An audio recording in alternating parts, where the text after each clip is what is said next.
En Venezuela sabemos que es obligatorio publicar el documento de registro de una empresa en una publicación especializada, pero sin papel en el país, cumplir con este compromiso es una locura. Con Publimercantil se acabó este suplicio. Publimercantil es el primer periódico mercantil digital de Venezuela que te permite desde casa y con rapidez cumplir con esta obligación. Solo entras a publimercantil.com, te abres una cuenta, subes los documentos de tu empresa y registras el pago. Y así, en menos de 24 horas, tienes lista tu publicación para descargarla e imprimirla en tu propia computadora las veces que necesites. Publimercantil es el periódico mercantil de los nuevos tiempos. No detengas el registro de tu empresa por una tontería. Publimercantil, si te publica.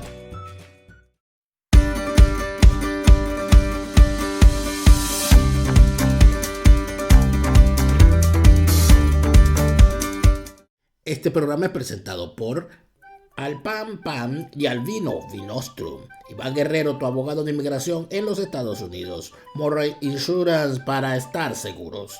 Publimercantil.com, si te publica.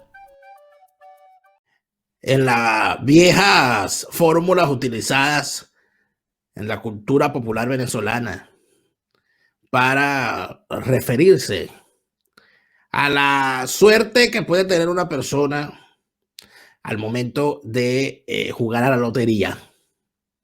Siempre se señala lo establecido en el famoso código del jugador con suerte que se plasmó en un librito o gacetilla llamada Los Datos de Sancono. Y esos datos de Sancono están normalmente dentro del habla natural del venezolano sin que el venezolano sepa de dónde proviene la frase que está diciendo.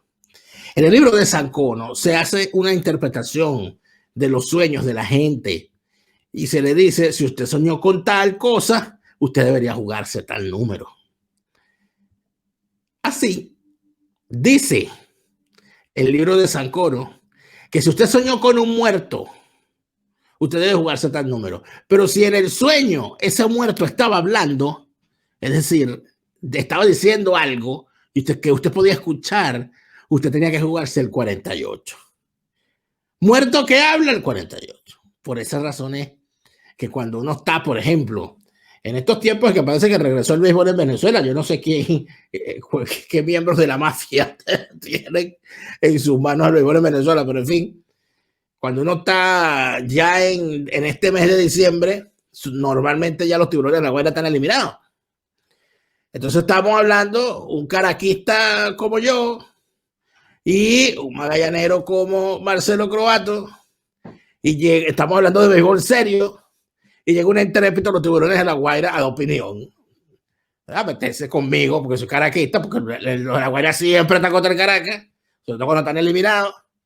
Y cuando viene el tipo en los tiburones de La Guaira decía estupideces, yo le digo, cállate, que muerto que hablas, hay que jugarse el 48. Eso lo dice, o sea, eso viene del libro de Sancono. Entonces, ¿por qué hablan de Juan Guaidó a estas alturas? Bueno, el 48 muertos que hablan. Porque eso se acabó. Eso se acabó. La semana pasada, con Marcelo Croato. Marcelo, bienvenido. Gracias por estar de nuevo acá. Gracias, Daniel. Un gusto estar contigo. Saludos a todos. Buenos días allá al otro lado del charco. La semana pasada nosotros hablábamos de la continuidad de supuesto de esos nuevos principios del nuevo derecho venezolano, que si la continuidad, el principio de continuidad y el principio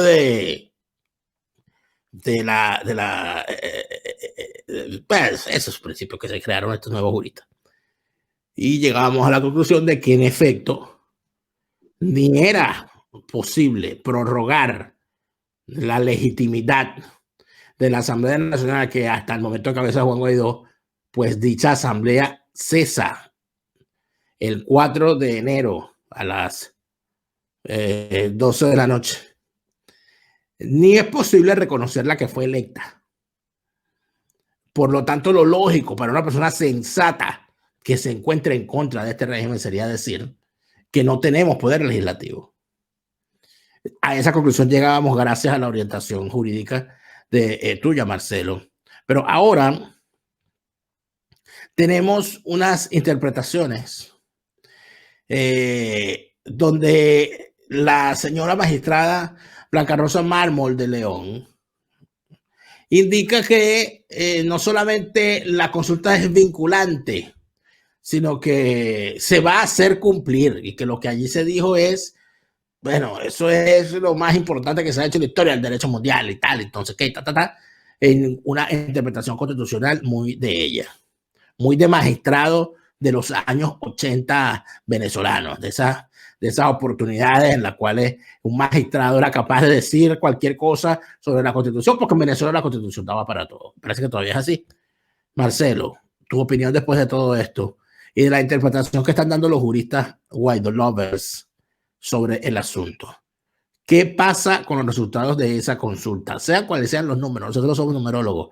A mí me parece que da igual si son 1 millón o 6 millones o 25 millones o 0 millones. Lo importante es la legitimidad, o sea, para lo que sirve esa consulta. En tu opinión, ¿qué están torciendo en el derecho los que están defendiendo esta consulta? Bueno, tienen un derecho absolutamente retorcido.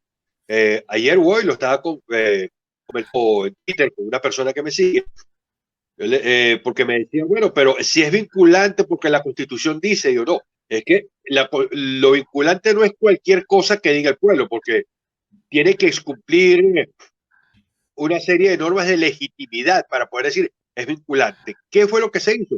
Una encuesta de Twitter, como esas que vemos por cantidad. Cada vez que uno entra en Twitter, alguien está haciendo encuestas desde la política hasta la música, hasta la historia y el deporte.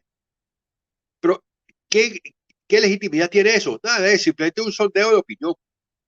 Pero para que uno pueda exigir la legitimidad y lo vinculante de algo, la obligatoriedad de su aplicación, tiene que haber una garantía de que efectivamente es limpio el resultado, que no hay un fraude. ¿Cómo podemos creer que no hay un fraude cuando hay tantas denuncias de personas que enviaron las cédulas de sus padres fallecidos y pudieron votar? Entonces, no había ningún mecanismo para garantizar la pulcritud del voto. En una elección, teóricamente, un muerto no debe poder votar, porque ahora, estoy hablando en teoría, como todo está conectado, cuando llega una persona, si el sistema está conectado al registro nacional, entonces dice, no, esta persona parece como muerta, no puede votar. Es lo que debería ser, pero no hay nada. Entonces, por lo menos, las elecciones hay testigos de ambas partes y tiene alguien que llegar con la cédula, mojarse el dedito en la tinta, una cantidad de cosas para decir, mira, ahí está, para votar. Pero una votación hecha por Telegram, que es lo mismo que se hiciéramos por WhatsApp, ¿qué garantía nos da de que eso es realmente una expresión de la voluntad popular? Yo prefiero una encuesta hecha por una encuestadora seria. Hay algunas que han demostrado su seriedad porque han acertado todos los números que han ido dando. Les pido disculpas, pero estoy con una gripe terrible desde la semana pasada. Entonces, No, estamos perfectamente claros, Marcelo, de lo que te encuentras bastante constipado. Te saco un ratico de la primera pantalla para que en efecto puedas tomar agua, etcétera. Yo, por supuesto, estamos perfectamente al tanto de la fuerte gripe estacional. No es, ya sabemos, Marcelo logra hacerse los exámenes y no es coronavirus, pero comprenderán ustedes que el cambio de estación en estos países normalmente nos pega fuerte también. Pero la explicación es valedera, Marcelo. O sea, sin duda alguna hay una intención que desde el punto de vista es perverso, porque todo aquel que pretende hacer una explicación torcida del derecho, el que quiere torcer el derecho normalmente no es para beneficiar a nadie. O sea, el que agarra la ley y la coloca torcida, normalmente a quien quiere perjudicar a alguien. ¿A quién quieren perjudicar? O sea, ¿cuál es que en la permanencia en la palestra política de una persona no depende del cargo que tenga? Si una persona tiene de verdad una prevalencia política y un reconocimiento nacional e internacional, el cargo es una estupidez. Y yo creo que eso lo han demostrado grandes. Bueno, los estadistas lo han demostrado. Tú que has estudiado tanto la figura de Charles de Gaulle, lo sabes. los que se han reconciliado o han conocido recientemente por las miniseries y series de moda, la figura o películas de moda de Winston Churchill lo saben. Pero caramba, bueno, Rómulo Betancourt, Rafael Caldera, los grandes, bueno, José Antonio Páez, los grandes venezolanos, la gente que teniendo un cargo no, eran lo que eran y punto. O sea, tanto miedo se le tiene, tan poco y tan insustancial y tan poca cosa fue eso que se llama presidencia interina de Juan Guaidó, y tan poca cosa es él, que el señor requiere que se tuerza el derecho constitucional para que él permanentemente quede frente a las cámaras. Podemos tomar incluso otro ejemplo latinoamericano, que es alguien a quien detesto, Juan Domingo Perón. Él salió de la presidencia cuando lo tumbaron, llegó por un golpe, salió por otro golpe, y mientras estuvo fuera de la presidencia, el movimiento peronista tenía un peso específico increíble en la Argentina. O sea, él era, a pesar de que lo detesto, era un líder negativo, era un PRAM, pero era un líder. Y cuando regresó a la Argentina fue el gran líder que volvió. Y todavía la gente habla de él. Entonces, así actúa un líder, no necesita un cargo. Si vamos a tomar, imaginemos que Chávez hubiese salido de la presidencia por cualquier razón, pero él habría seguido siendo líder porque lo era. Otro plan, Fidel Castro, entregó la presidencia y él seguía siendo el líder en Cuba, todavía lo es después de muerto. Entonces, la personalidad es lo que los lleva al liderazgo. Los que necesitan el cargo es porque no tienen la personalidad, no tienen el arraigo, no tienen la confianza de la gente, no han podido enganchar con la gente. En el caso del interinato, engancharon y perdieron ese gancho porque no supieron manejarse, cometieron demasiados errores, hubo demasiados señalamientos que no supieron manejar, los señalamientos de corrupción, por ejemplo, que no supieron manejarlo, sino que actuaron como actúa la clase política usual venezolana y del chavismo. Dice, bueno, fulano es corrupto, bueno, sácalo de ese puesto y ponlo en otro para que se olviden de él. Bueno, lo mismo pasaba. Entonces, el interinato ya no existe. En el sentido de la gente, Guaidó no está más arriba de Maduro. Son dos personas que no ayudan para nada a Venezuela. Y eso, al final, Marcelo, tiene, o sea, es una expresión, es la expresión de un hecho político. Pero ¿por qué razón darle, o sea, por qué buscarle? O sea, no, estoy tratando de buscar la palabra, porque a ti te parece que es ético, chicos, que un abogado esté intentando justificar, torciendo el derecho, un hecho político. O sea, ¿qué necesidad tiene esta señora que fue magistrada a estar promoviendo una forma de ver las cosas que son simple y llanamente mentiras, falsas? No es verdad que el derecho constitucional venezolano establezca que el señor Guaidó va a ser presidente constitucional hasta que la mar se seque. ¿Por qué ese empeño? Sí, es que si aplicamos la propia constitución bolivariana, que yo desconozco como tal, pues no la considero legítima, pero aplicando esa, o sea, vamos a tomar a Guaidó como un presidente eterno. O sea, incluso hasta Maduro ha tenido que hacer elecciones para mantenerse en la presidencia, hasta él. Entonces, resulta que ahora Guaidó no necesita hacer ningún tipo de elecciones para seguir siendo presidente hasta su muerte. No puede ser, no es la forma. Ahí hay un error. Y como dije, si querían hacer algo vinculante, tuvieron tiempo para organizarlo, hacer algo mejor. Teniendo las 2/3 partes de la Asamblea, pudieron aprobar las leyes orgánicas para establecer un procedimiento de votación que pudiera ser auditable, seguro, que le diera legitimidad al resultado, y eso sí tratar de presentarlo ante la comunidad internacional y ante todo el mundo, diciendo, mira, esto fue una votación, pero la hicimos por internet, pero no hicieron en lo más mínimo eso. Entonces, como digo, no tenemos más allá de una encuesta en internet, una encuesta de Twitter, que es algo que no le da legitimidad a nadie. Y después decir que lo van a hacer cumplir, eso es irreal, porque es el segundo punto. ¿No te parece? Sí, adelante. Es decir, que no lo puedes hacer cumplir porque para eso necesitas que haya un Estado de Derecho. Porque eso es una decisión legal, suponiendo que fuese pulcra desde el punto de vista legal. Habría sido legal, democrático, etc. Ok, tú le vas a oponer esa decisión legal y democrática a una banda criminal. No, no te van a aceptar. Entonces, lo vinculante es cuando tienes un Estado de Derecho y dice, mira, salió esta decisión, ok, está bien, la vamos a cumplir. En cualquier país del mundo dice, no, mira, esta decisión del Tribunal Supremo de Justicia es vinculante. Ah, bueno, está bien, la vamos a cumplir. Pero en Venezuela, llévale a Maduro una decisión que no le gusta. ¿Qué va a decir? Ah, eso es escuálido, se puede morir todo. De hecho, como dijo el desgraciado de Diosdado, que la gente, los que se murieron en Guria, que si querían aprender a nadar, que aprendiesen en una piscina. Bueno, a esa clase de gente le vas a llevar una decisión supuestamente vinculante que ni siquiera lo es y pretendes que la acaten. O sea, es una mentira total pretender decir eso. Solamente eso, sino que fíjate tú, cuando tocas el tema de William, yo bueno, estuve a punto a última hora de cambiar contigo esta conversación, pero no quería que pasara bajo la mesa, porque es algo duro, porque no puede ser que no tenga a unos tipos siempre dispuestos, unos abogados duchos o lo que sea, siempre dispuestos a llevarle la contraria a la lógica, ¿no? A la lógica de un derecho que ellos mismos enseñan, porque son unos tipos que hasta docentes son, ¿no? Entonces uno dice, caramba, ¿cómo le enseñan a esta gente a sus alumnos? Si después los alumnos los ven torciendo el derecho en vivo y en directo frente a la cámara.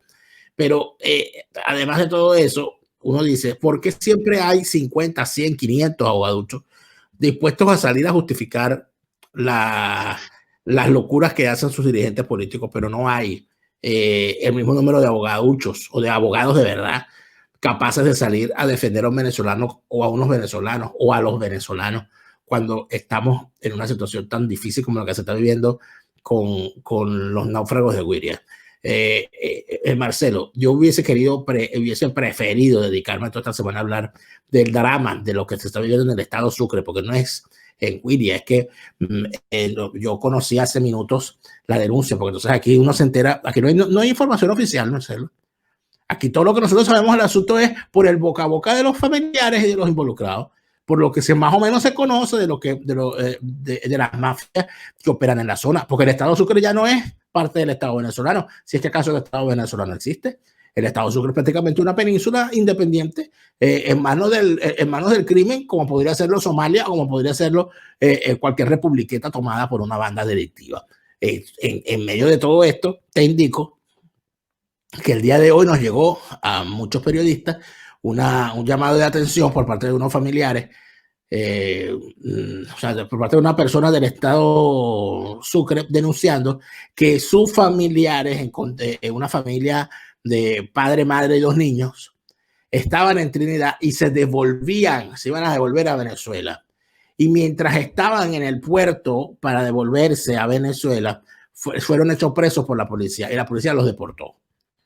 O sea, inicia un proceso de deportación ridículo porque ya ellos se iban. Inicia ese proceso de deportación tal, y los montan en una embarcación que no tenía suficiente combustible y a partir la embarcación no logra llegar a las costas venezolanas y no se sabe dónde están porque la embarcación quedó a la deriva. No tiene comunicaciones, no hay forma de comunicarse. Marcelo, ¿qué delitos están cometiéndose en Trinidad? ¿Qué delitos están cometiéndose en Venezuela con esas poblaciones? ¿De qué delitos se puede acusar a las mafias y a quienes permiten que existan esas mafias en esa zona traficando con personas? ¿Por qué no estamos nosotros dedicados a denunciar esos gravísimos delitos que están ocurriendo allí? Si tú pudieses poner tu vista en lo que está ocurriendo en esa zona, como abogado penalista, ¿qué delitos ves a la vista y qué delitos ves soterrados? Bueno, ¿cuál no hay? Yo creo que abrimos el Código Penal al azar y donde pongas el dedo, lo han cometido ahí. Hay una trata de personas, hay privaciones ilegítimas de libertad, hay extorsiones, hay homicidios, obviamente hay lesiones, prostitución, tráfico de drogas, crimen organizado, asociación para delinquir, terrorismo. O sea, cuánto delito se te ocurre ahí hay, porque el que se atreve a abrir la boca lo matan, o sea que ahí hay terrorismo. O sea, el homicidio no es un simple homicidio, es terrorismo. Ayer estaba conversando con un amigo que me decía que había pensado hace un par de años que le gustaría irse al estado Sucre, conseguirse un terreno por allá y olvidarse del mundo para pasar sus últimos años. y él me dice que le dijeron que ni se le ocurriese, porque pasando de Cumaná, un poquito más allá, dice, lo primero es que esa camioneta te la van a quitar y hasta la Guardia Nacional te va a pedir $40,000 para devolvértela. En el caso que quedes vivo, si no es que te matan y te quitan todo. O sea, el estado Sucre es una tierra sin ley, como es la mayor parte de Venezuela, como es el estado Bolívar, como es toda la zona de la frontera, como es el estado Apure, como es el estado Táchira. Venezuela está totalmente somalizada, que es un artículo que prometí hace poco a la gente, pero bueno, mi estado de salud no me ha inspirado para escribir. Pero Venezuela está somalizada. Hay bandas criminales que tienen el control absoluto, o sea, son el Estado en su territorio, porque ahí no hay policía, no hay militares, no hay tribunales, no hay poder legislativo, no hay alcaldes, no hay nada, sino solamente el poder de esa banda criminal. Cuando tú tienes que hacer una denuncia, vas a hablar con el jefe de esa banda criminal y dices, mire, ¿qué pasa esto? Que me robó fulano, que le pasó tal cosa a mi hija. Y ellos aplican el derecho como pranes. Entonces, Venezuela está completamente somalizada. Y eso, por supuesto, es una responsabilidad del Estado, porque han abandonado totalmente su presencia en el territorio. Y desde el punto de vista de Trinidad, conociendo la situación, porque hablar de Venezuela, nadie puede decir, es que yo no sé lo que pasa en Venezuela. Puede que no sepas los detalles específicos de alguna región, pero el contexto se conoce. Entonces, devolver a la gente a un territorio en las condiciones que están ya es una violación a las normas internacionales. Pero más aún, o sea, si los vas a devolver, por lo menos ponlos en un avión y devuélvelos en condiciones que tú sepas que van a regresar, porque es tu responsabilidad devolverlos con vida, no arrojarlos al mar. Como dije yo hace un par de programas, eso es como uno veía en las películas de piratas que ponía una persona a caminar por el tablón y lo arrojaban así al mar, en mitad del mar y decía, listo, así, y así lo ejecutamos. Bueno, es lo que están haciendo, están arrojando a la gente al mar para que se mueran en el mar. Los están desapareciendo. Se acusó a los militares argentinos de desaparecer a los terroristas, porque hay que aclarar, no eran santos inocentes, eran terroristas. Se los acusó de desaparecer, los que le amarraban cadenas en los pies, les ponían anestesia y los tiraban al mar para deshacerse de ellos. ¿Qué está haciendo Trinidad? Algo peor, porque uno, no son terroristas, dos, ni siquiera les da una muerte indolora, sino que los arrojan al mar y dicen, bueno, ahí ustedes sí se mueren, si son como los peces, si se ahogan. A mí me llegaron fotos de los ahogados que están parcialmente comidos por los peces, los cadáveres. Entonces, o sea, es un crimen que si era horrible cuando lo hicieron los militares argentinos y era horrible cuando lo hicieron los nazis, esto es más horrible. Ahora, ¿qué delito está cometiendo o cómo juzgas tú, desde el punto de vista del derecho, a una gente como el gobierno venezolano, que en medio de toda esta, de este horror y de esta situación, que estás viendo tú, que estoy viendo yo, que tú viste las fotos, que las vio todo el mundo, que se vieron videos, que se han visto denuncias, que los familiares están hablando y están diciendo lo que vieron, etcétera, etcétera? Todo eso también lo debería haber visto ya el gobierno venezolano. Entonces la pregunta es, Marcelo, ¿cómo juzgas tú a ese régimen chavista que se supone tiene el control del país tan tranquilo y tan callado frente a todo esto? Bueno, respecto al chavismo, no es nada distinto a lo que han hecho. Hace un rato comenté lo que dijo el desgraciado de Diosdado Cabello. Dice, bueno, si querían aprender a nadar, que aprendiesen en una piscina.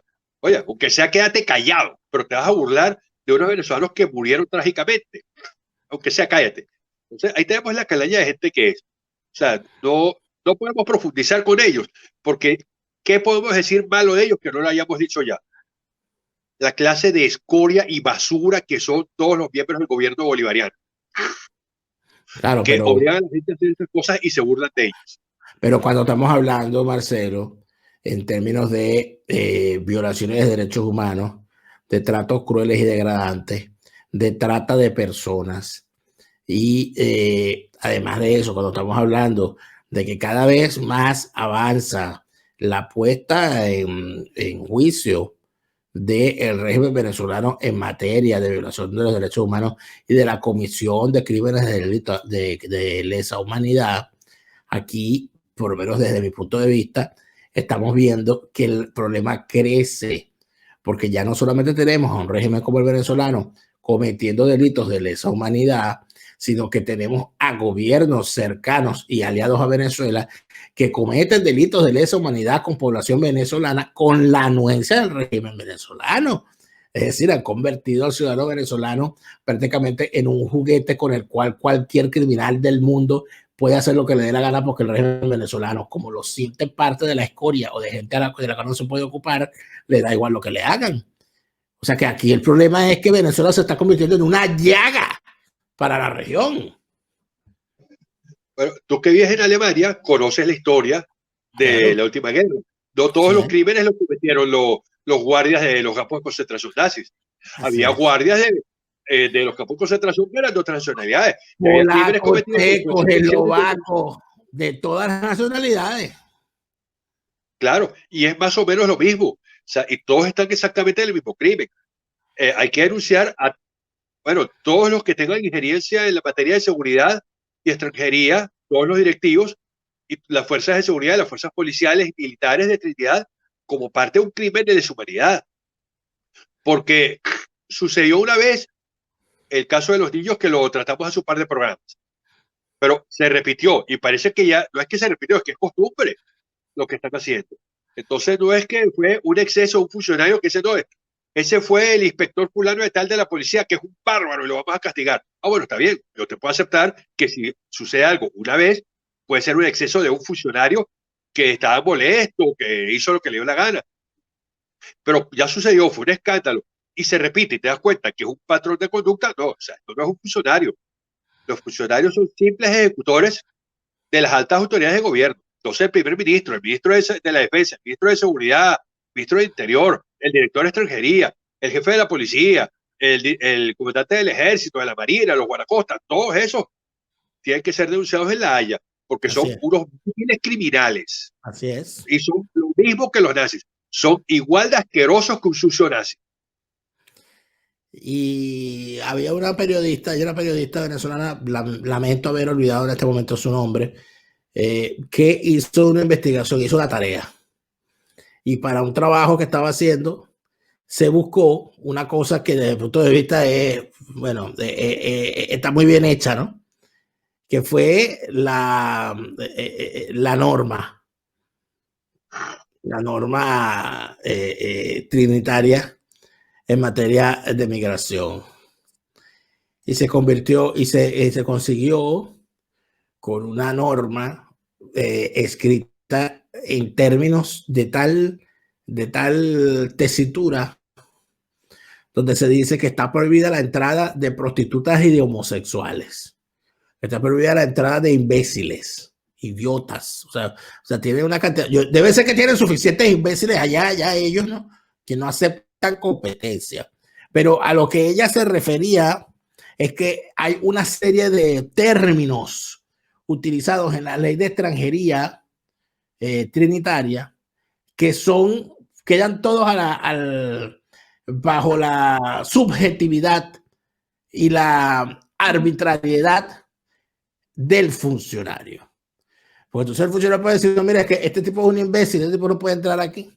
No, pero ¿qué te vas a hacer tú? No, bueno, porque yo pienso que eres un imbécil, yo soy el que toma las decisiones.